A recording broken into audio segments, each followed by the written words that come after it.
Hello everyone, today we're going to show you how to diagnose a constant beeping alarm from a Mercury outboard 125. So this boat, which is a maxum 2001 maxum 1800 XR, the problem started, so I bought this boat about 6 months ago. The problem started when I was out in the water and suddenly the engine started throttling down and died, and when I tried to start, it will start but then dies again. No warning, no alarm. So it turns out when I went under the dash, the previous owner for some reason has cut the line to the piezo alarm here, which is in this particular model is purple and blue and brown. You can actually trace this color all the way to the back to the boat. Well, actually, I don't think that's true, but maybe you can. But particularly here, I found the free end which the purple is cut. And as soon as I put the purple wire back together, you see the alarm goes on. Right, so after a lot of researching and reading in the maxum group and the Mercury outboard group, there's one of those three things mainly is indicated by this alarm, right? One is, the first one is temperature. So on the Mercury outboard 125 over here, brown and blue, so I was right, you can trace the color all the way back. Brown and blue goes to engine block here. That's your temperature sensor. And oil reservoir has a sensor. There's someone else made a video of the oil. There's an oil level indicator inside that has a float with a magnet, and if, over time if the magnet falls off the float, sits on the bottom, it will constantly indicate low oil while oil is actually full.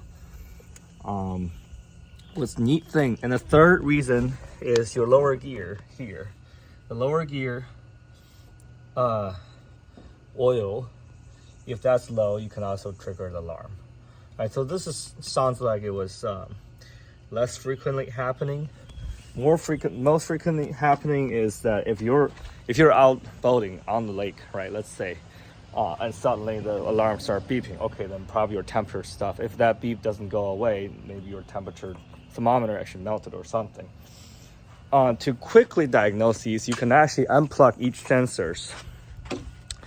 So how these sensors work is that they all get wired into the piezo, and they're all on the same circuit, right? So if any of one of the three sensors close the circuit, which means it turns on, right? So normally these circuits are all open.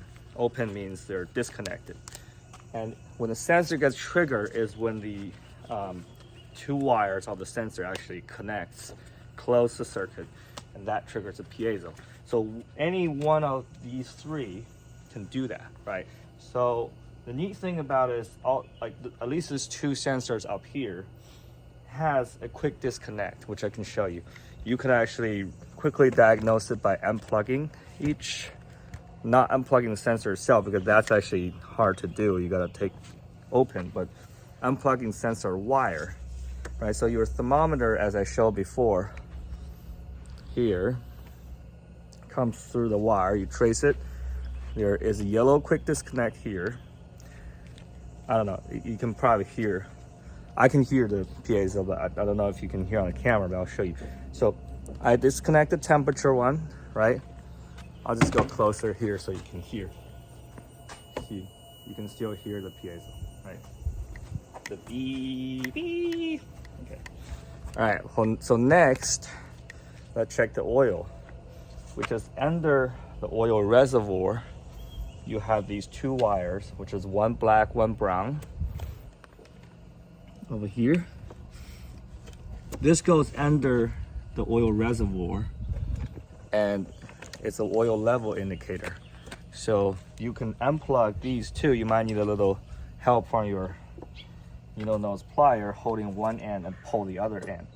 And see, as soon as I pull this sensor, that piezo stops. See?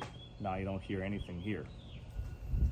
Now it's important to make sure there's not two sensors going on at the same time, right? So now I'll plug back the temperature. Well, there's no alarm, so that's good. And as soon as I plug the oil back, the piezo is going again.